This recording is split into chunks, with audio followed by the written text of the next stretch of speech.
over 400 years ago, King James VI of Scotland inherited the throne of England at a time when the Christian Church was deeply divided.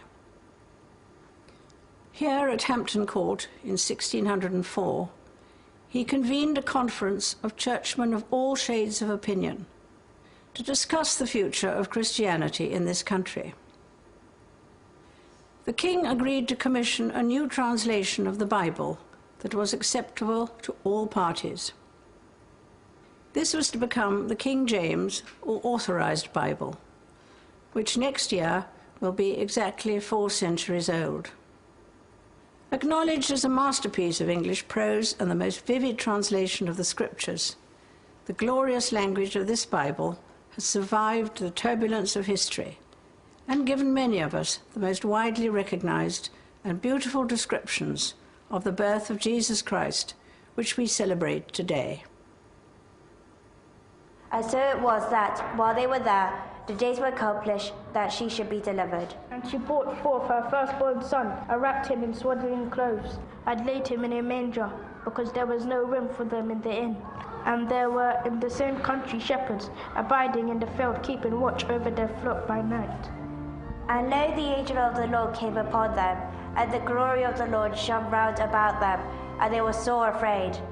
And suddenly there was with the angel a multitude of heavenly hosts praising God and saying, Glory to God in the highest, and on earth peace, goodwill toward men.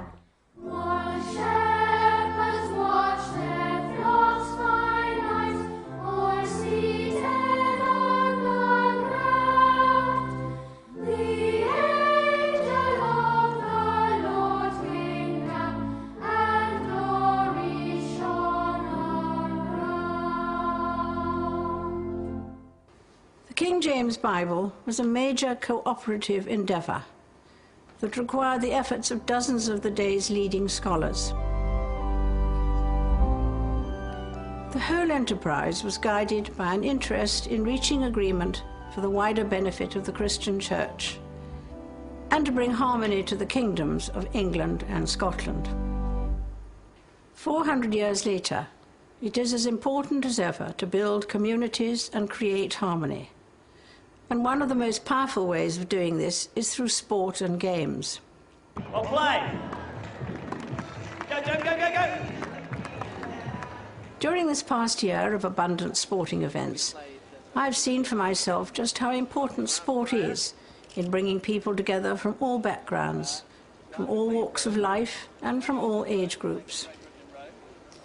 In the parks of towns and cities and on village greens up and down the country, countless thousands of people every week give up their time to participate in sport and exercise of all sorts, or simply encourage others to do so.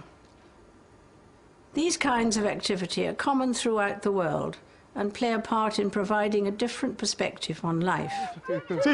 Team. Go guys, go. Apart from developing physical fitness, sport and games can also teach vital social skills. None can be enjoyed without abiding by the rules. And no team can hope to succeed without cooperation between the players. This sort of positive team spirit can benefit communities, companies, and enterprises of all kinds. As the success of recent Paralympics bear witness, a love of sport also has the power to help rehabilitate. One only has to think of the injured men and women of the armed forces to see how an interest in games and sport can speed recovery and renew a sense of purpose, enjoyment, and comradeship.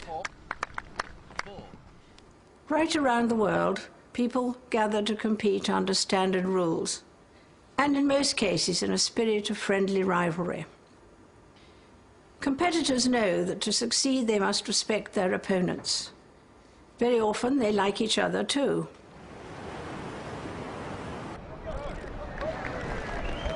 Sportsmen and women often speak of the enormous pride they have in representing their country, a sense of belonging to a wider family. We see this vividly at the Commonwealth Games, for example, which is known to many as the friendly games, and where I'm sure you have noticed that it is always the competitors from the smallest countries who receive the loudest cheers. People are capable of belonging to many communities, including a religious faith. King James may not have anticipated quite how important sport and games were to become in promoting harmony and common interests. But from the scriptures in the Bible which bears his name, we know that nothing is more satisfying than the feeling of belonging to a group who are dedicated to helping each other. Therefore, all things whatsoever you would that men should do to you, do ye even so to them. I wish you and all those whom you love and care for a very happy Christmas.